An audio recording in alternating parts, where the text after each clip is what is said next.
আমরা আল্লাহর কয়েকটি নাম এবং গুণাবলী নিয়ে আমাদের আলোচনা আবার শুরু করছি এবং অবশ্যই আমরা আমাদের সৃষ্টিকর্তার প্রধান এবং সর্বাধিক পরিচিত নাম দিয়ে শুরু করব।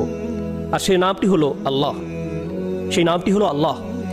আমাদের মালিক এবং সৃষ্টিকর্তার সবচেয়ে পরিচিত এবং কমন নাম হলো আল্লাহ। কোরআন মাজিদে এই নামটি অন্যান্য নামের তুলনায় অনেক বেশি সংখ্যকবার ব্যবহৃত হয়েছে। কোরআন মাজিদে এই নামটি প্রায় ৩৫০০ বার উল্লেখ করা হয়েছে।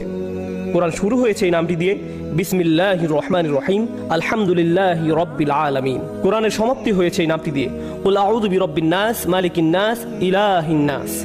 এই নামটি পৃথিবীর প্রাচীনতম সভ্যতাগুলোতেও পাওয়া যায়।